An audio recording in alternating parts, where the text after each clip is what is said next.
आपका दोस्तों, आपकी कामयाबी आपके घर में सुख शांति लाती है। आपका हमेशा मुस्कुराना, हमेशा खुश रहना और स्वस्थ रहना जीवन की बेहतरीन खुशियां देता है और आपको इस दुनिया का सबसे सुखी इंसान भी बनाता है। आज की जो कहानी मैं आपको सुनाने जा रहा हूं, इस कहानी में सारी दुनिया का ज्ञान समाहित है और सभी मुसीबतों का समाधान भी है। इसलिए इस कहानी को आप अंत तक जरूर देखिएगा। बहुत समय पहले की बात है। एक छोटा सा नगर था। उस नगर में एक बहुत ही धनी सेठ रहा करता था। उस धनवान सेठ के पास कहने को सब कुछ था, किसी चीज की कोई कमी नहीं थी। उस धनवान सेठ ने अपने जीवन में बहुत बड़े बड़े मुकाम हासिल किए थे। उसने अपने जीवन में कई सफलताएं प्राप्त की थी। वह जिस नगर में भी व्यापार करने जाता, वहां पर भी उसे सफलता मिलना निश्चित था। वह अपने जीवन में कभी भी हारा नहीं था। उसका व्यापार भी खूब जोरों शोरों से चल रहा था। उसके पिताजी ने उसे ऐसी 4 बातें बता रखी थी जिसका वह नियमित पालन किया करता था और उन्हीं बातों का अनुसरण किया करता था। और उन्हीं बातों की वजह से उसका जीवन बड़ा ही सुखमय था। वह जीवन के हर क्षेत्र में सफल था। ऐसे ही काफी समय बीत गया और अब वो धनवान सेठ काफी बूढ़ा हो चुका था। अब उसे लगने लगा था कि मेरी मृत्यु बहुत नजदीक है, मेरी मृत्यु कभी भी हो सकती है। और वह जानता था कि उसका बेटा बहुत भोला है, बहुत नादान है, उसे अभी दुनियादारी की समझ नहीं है। इसलिए उसने अपने बेटे को अपने पास बुलाया और अपने बेटे से कहा, बेटा, मैंने अपने पिताजी से 4 बातें सीखी थी और उन्हीं बातों को मैंने अपने जीवन में उतारा। उन्हीं के अनुसरण की वजह से आज मैं अपने जीवन में इतना सफल हूँ, अपना जीवन सुखमय पूर्वक बिता रहा हूँ। उन्हीं बातों की वजह से आज मैं इतना सुखी हूँ, संतुष्ट हूँ और इतना धनवान हूँ। ना ही कभी मुझे कोई बीमारी हुई और ना ही मुझे कभी कोई धन की कमी हुई। और तुम देख ही पा रहे हो कि मैं इस नगर का सर्वश्रेष्ठ धनवान हूं। लेकिन आज मेरे पास जो कुछ भी है, मैं उससे संतुष्ट हूं, मैं खुश हूं। लेकिन मैं चाहता हूं कि तुम मुझसे भी आगे बढ़ो। तुम और नाम कमाओ, तुम और धन कमाओ, लोग तुम्हारे बारे में जाने, तुम्हें पहचाने, क्योंकि हमारा समय कुछ और था और तुम्हारा आने वाला समय कुछ और ही है। उस धनवान सेठ ने अपने बेटे को अपने और करीब बुलाया और उससे कहने लगा, बेटा, आज मैं तुमको दुनिया की ऐसी 4 महत्वपूर्ण बातें बताने जा रहा हूं जो मुझे मेरे पिताजी ने बताई थी और इसी के कारण आज मैं इतना सफल हूं। यदि तुमने इन सभी बातों को अपने जीवन में उतार लिया, इनका नियमित तौर पर पालन किया, इनका अनुसरण किया, तो तुम भी अपने जीवन में बहुत धनवान बन जाओगे, अपने जीवन को बहुत सुखमय तौर पर बिताओगे। इन बातों के अनुसरण से न तो तुम्हारे घर परिवार में कोई दुख आएगा और न ही तुम्हारे व्यापार में कभी कोई परेशानी उत्पन्न होगी। इतना कहकर धनवान सेठ अपने बेटे को 4 बातें बताना शुरू करता है। वह कहता है, बेटा, सबसे पहली बात है काम पर छांव में जाना और छांव में आना। दूसरी बात, अपने घर के चारों तरफ चमड़े की बाड़ रखना। तीसरी बात, हमेशा खाने को मीठा करके खाना। और चौथी बात, अपनी पत्नी को हमेशा बांध कर रखना। इतना कहकर वह धनवान सेठ अब निश्चिंत हो चुका था। वह यह जानता था कि उसका बेटा बहुत भोला है। वह अपने पिता की बात अवश्य मानेगा और इन सभी 4 बातों को अपने जीवन में उतारेगा और इनका अनुसरण भी करेगा। देखते देखते कुछ महीने बीत गए और फिर एक दिन धनवान सेठ मृत्यु को प्राप्त हो गया। अपने पिता की मृत्यु के बाद उस धनवान सेठ के बेटे ने उन सभी 4 बातों को एक कागज पर लिख लिया ताकि वह उन्हें भूल न जाए और उन्हीं बातों को वह अपने जीवन में उतारने लगा। उन 4 बातों का अनुसरण करने लगा। सबसे पहली बात जो उसके पिता ने उससे कही थी, छांव में जाना और छांव में आना, तो उसने अपने घर से लेकर अपनी दुकान तक पूरे रास्ते पर एक टेंट लगवा दिया, क्योंकि उसके पास पैसा तो बहुत था और उसे कोई रोकने वाला भी नहीं था। जब भी कोई उससे पूछता कि आखिर तुमने ऐसा क्यों किया, तो वह उसके जवाब में बस इतना ही कहता कि मेरे पिताजी ने मुझसे ऐसा ही करने को कहा है। इसके बाद उसने अपने पिता की अगली बात का अनुसरण किया। उसने अपने घर के दोनों तरफ चमड़े की एक दीवार खड़ी करवा दी। इसे देखकर आसपास के लोग बहुत क्रोधित हो गए। वे लोग उससे झगड़ा करने पर भी उतर आए। कई लोगों ने तो यह तक कह डाला कि आखिर तुमने ऐसा क्यों किया, चमड़े की बाड़ तुमने क्यों खड़ी करवा दी, चमड़े से बहुत बदबू आती है और इससे हमें तकलीफ होती है, इसे आज ही निकलवा दो। लेकिन कोई उसका कुछ भी ना बिगाड़ सका, क्योंकि उसके पास बहुत पैसा था। इसलिए कोई भी व्यक्ति उसका ज्यादा समय तक विरोध न कर सका और उसने भी मन बना लिया था कि वह अपने पिता की सभी बातों को पूरे दिल से मानेगा। उसके पिता ने उसे तीसरी बात कही थी, खाने को मीठा करके खाना। जिस कारण वह अपनी पत्नी से हर रोज खाने में कुछ मीठा ही बनवाता था। कभी सेवियां, कभी खीर, कभी हलवा, तो कभी मिठाइयां। हमेशा यही सब खाता रहता। और उसके पिता ने उसे चौथी बात कही थी, अपनी पत्नी को हमेशा बांध कर रखना, जिस कारण वह हर रोज अपनी पत्नी को रस्सी से बांध कर रखता था। ऐसे ही कई दिन बीत गए और देखते ही देखते अब वह सेठ के बेटे का जीवन धीरे धीरे बर्बाद होने लगा था, क्योंकि उसने अपने पिता की सभी बातों का गलत मतलब निकाला था और वह उसी के अनुसार उनका पालन कर रहा था। देखते देखते उसका उतना बड़ा व्यापार अब ठप होने लगा था।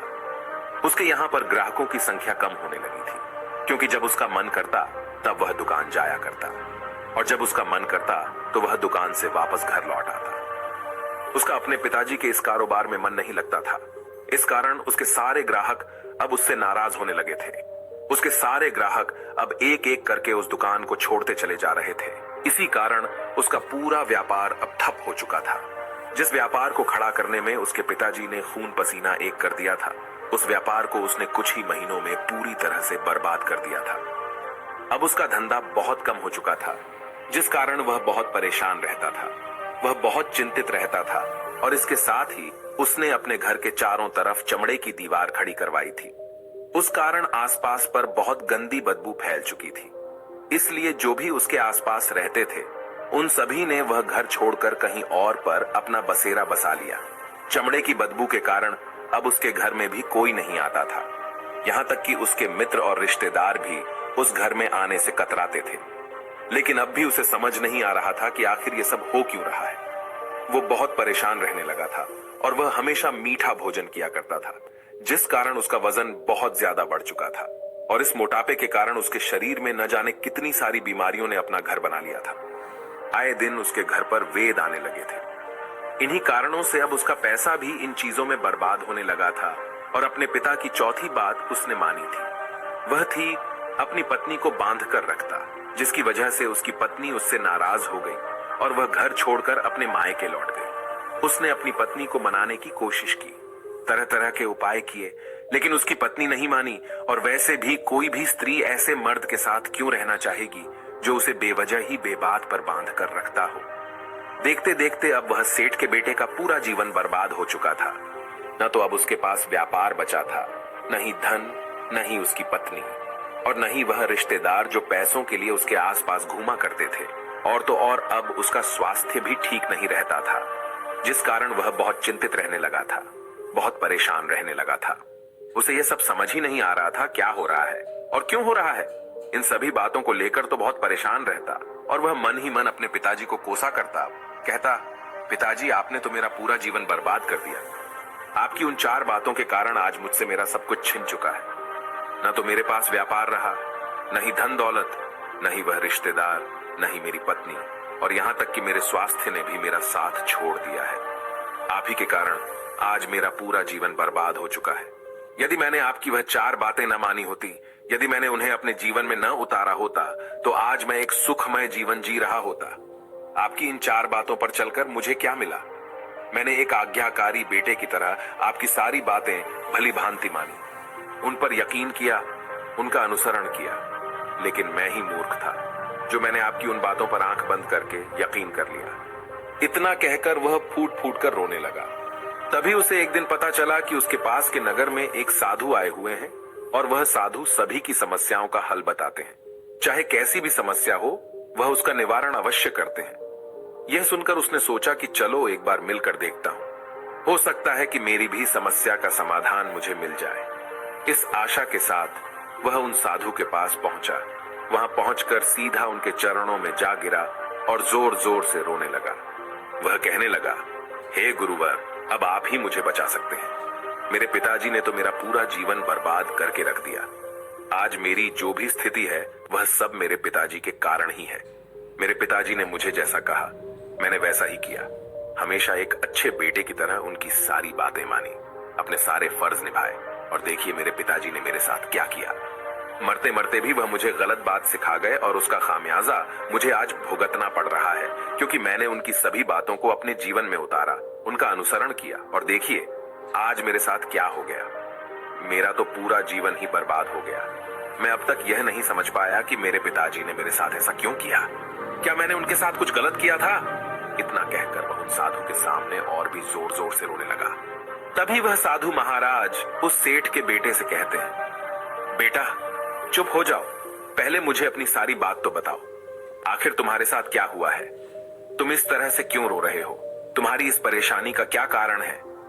उन साधु के इतना कहने पर उस सेठ के बेटे ने पर्ची उन साधु के हाथ में रख दी जो उसने अपने पिता की मृत्यु के बाद लिख रखी थी, जिसमें उसने अपने पिता की चारों बातें लिखी थी। उन साधु ने पर्ची ली और उसे पढ़ने लगे, और उन्होंने जैसे ही वह पढ़ा वह जोर जोर से हंसने लगे, और वह उस सेठ के बेटे से कहते हैं, तुम कितने बड़े मूर्ख हो। तुम्हारे पिता ने तो तुम्हें दुनिया का सारा ज्ञान दे दिया, लेकिन तुम उसे समझ नहीं पाए। तुम उसका सही तरह से पालन नहीं कर पाए और कहते हो कि तुम्हारे पिता ने तुम्हें गलत राह दिखाई है, तुमने गलत संदेश दिया है। तुम्हारे पिताजी तो तुम्हारी परीक्षा ले रहे थे कि तुम उनकी बातों को समझ पाते हो या नहीं, तुम उनकी बातों का सही मतलब निकाल पाते हो या नहीं। यदि वह चाहते तो इसका मतलब तुम्हें अच्छी तरह से बता सकते थे, लेकिन वह चाहते थे कि तुम इन बातों का मतलब खुद से जानो, खुद से समझो कि इन बातों का क्या अर्थ है। लेकिन अब तो ऐसा प्रतीत होता है कि मानो तुम्हारी बुद्धि बिल्कुल भ्रष्ट हो चुकी है। तुमसे बड़ा मूर्ख मैंने आज तक नहीं देखा। जिसके पास दुनिया का इतना बड़ा ज्ञान हो, वह भला इतनी बड़ी मूर्खता कैसे कर सकता है? तुम्हारे पास कोई ज्ञान नहीं है, तुमने कोई भी ज्ञान अर्जित ही नहीं किया। अगर तुम इन बातों का सही मतलब समझ चुके होते तो तुम भी अपने जीवन में अपने पिता की तरह ही सफल होते, खुश होते, और तुम्हारा जीवन सुखमय तरह से बीत रहा होता। लेकिन तुम इतने बड़े मूर्ख हो कि तुमने अपने पिता की बातों का गलत मतलब निकाल लिया। उन बातों के मतलब के बारे में तुमने सोचा तक नहीं। उन्होंने जैसा कहा तुमने वैसा करना शुरू कर दिया।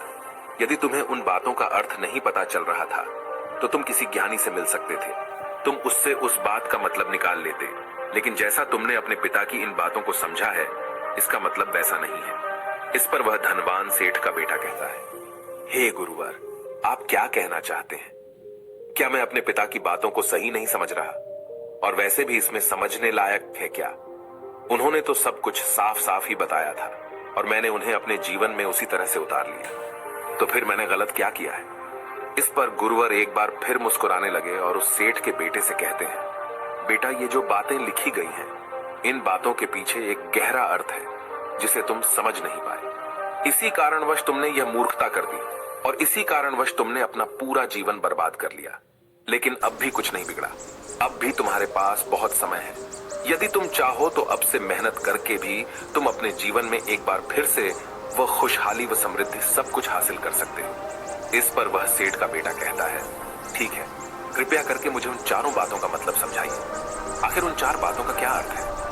इस पर साधु सेठ के बेटे को कहते हैं, तुम्हारे पिताजी ने तुमसे कहा था काम पर छांव में जाना और छांव में आना। इसका मतलब यह है सूर्य निकलने से पहले ही तुम दुकान पर पहुंच जाना और सूर्यास्त होने के बाद ही तुम वापस घर आना, जिससे तुम्हें दुकान पर अधिक से अधिक समय मिल पाएगा।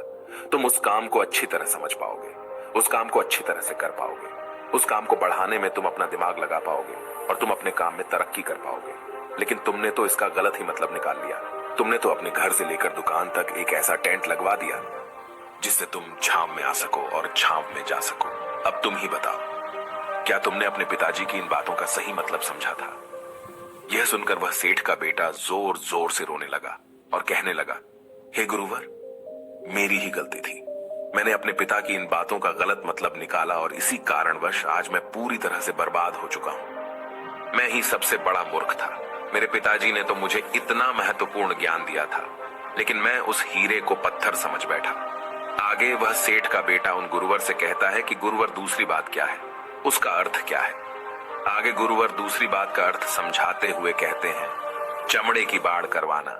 इसका अर्थ यह है कि तुम अपने घर में कुत्ता या बिल्ली पालना। जब तुम अपने घर में कुत्ता बिल्ली पाल लोगे तो यह तुम्हारे घर की चारों ओर से रक्षा करेगा, जिससे तुम्हारी धन दौलत पूरी तरह से सुरक्षित रहेगी और तुम बेफिक्र होकर दुकान पर मन लगा सकोगे, बेफिक्र होकर दुकान के कामों को समझ सकोगे और तरक्की कर पाओगे। और तो और तुम्हारे मन में कभी यह भी डर नहीं होगा कि कहीं कोई चोर आकर मेरी संपत्ति न चुरा ले।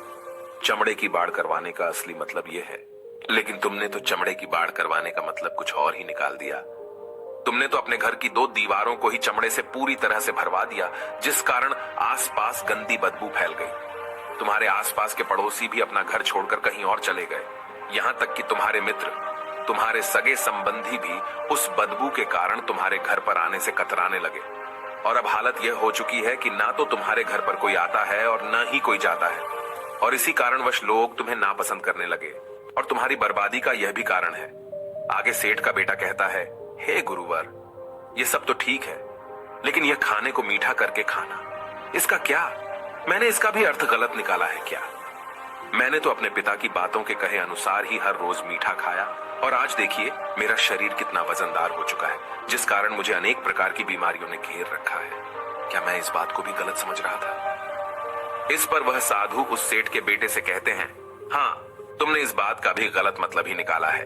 मीठा करके खाने का अर्थ यह है कि जब भी तुम्हें भूख तेजी से लगे तभी तुम्हें भोजन करना है, न उसके पहले और न उसके बाद। अन्यथा यदि तुम्हें भूख न लगी होगी और तुम्हें भोजन मिल जाए तो तुम उस भोजन की कभी कदर नहीं करोगे।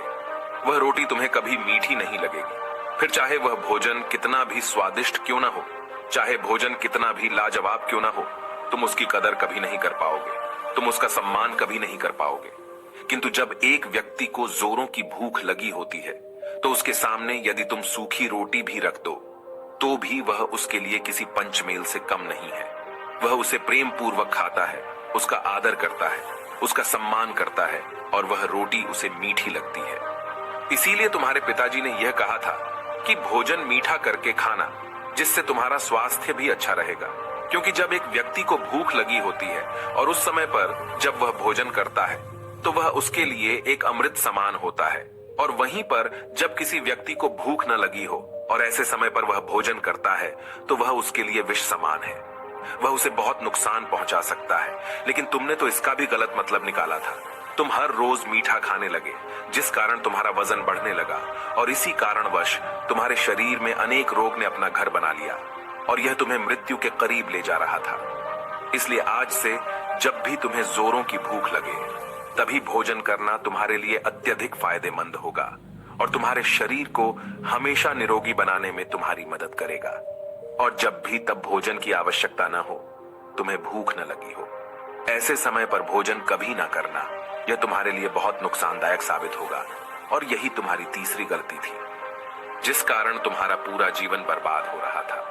आगे सेठ का बेटा कहता है, चौथी बात तो बिल्कुल साफ लिखी गई है, अपनी पत्नी को हमेशा बांध कर रखना, तो इसका अर्थ भी कुछ और है। क्या मैंने इसका भी गलत मतलब निकाला है?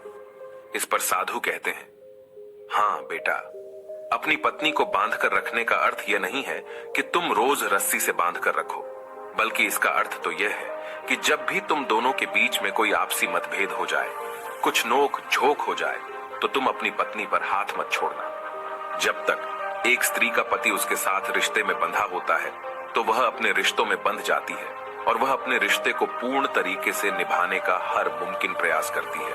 और ऐसे समय पर यदि तुम्हारे बीच कुछ नोक झोंक हो जाए, कुछ गलतियां हो जाए, और ऐसे समय पर तुम उस स्त्री का हाथ नहीं छोड़ते, तो वह तुम्हें छोड़कर कभी नहीं जाएगी। लेकिन इसका अर्थ यह भी नहीं है कि तुम अपनी पत्नी पर अत्याचार करो, बल्कि तुम्हारे पिताजी यहाँ पर कहना चाहते थे कि जो भी कोई व्यक्ति तुम्हारे साथ किसी रिश्ते में जुड़ा हुआ है, उसे अपने रिश्ते में इस तरीके से बांध लो कि वह तुम्हारे साथ झगड़े और नोक झोंक के बाद भी नुकसान न पहुंचा सके, वह तुम्हारे साथ कुछ गलत न कर सके और तुम्हारा फायदा न उठा सके। अपने रिश्तों को हमेशा बांध कर रखना, उन्हें खुला मत छोड़ना, अन्यथा वह तुम्हारे हाथ से फिसल जाएंगे। और हम में से अधिकांश लोग अपने जीवन में यही गलतियां करते हैं और अपने नए रिश्तों को कभी समय नहीं देते, जिस कारण उनका रिश्ता उतना मजबूत नहीं हो पाता और इसी कारणवश वह अपने रिश्ते से हाथ धो बैठते हैं। और यही गलती तुमने भी की।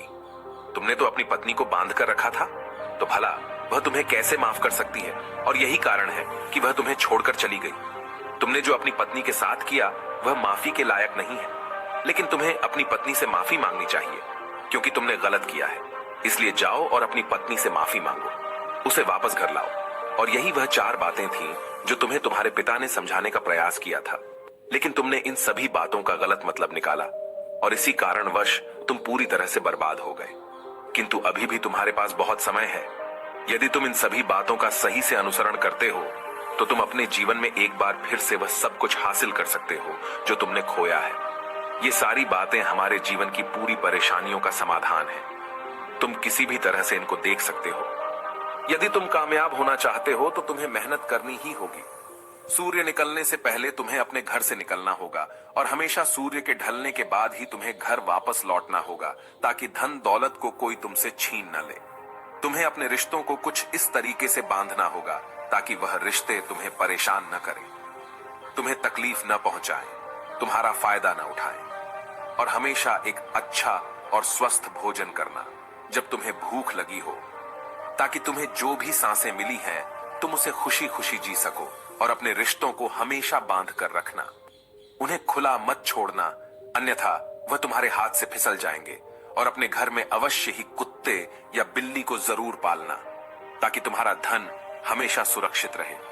इन सभी बातों का अपने जीवन में अनुसरण करने के बाद तुम अपने जीवन में सब कुछ एक बार फिर पा सकते हो जो तुमने आज तक खोया है। और हो सकता है कि तुम इससे भी अधिक उन्नति कर पाओ, इससे भी अधिक समृद्धि पा सके, अपने जीवन को खुशहाल और सुखमय बना सके। इतना कहकर साधु शांत हो गए और सेठ का बेटा भी अपनी सभी गलतियों को समझ चुका था।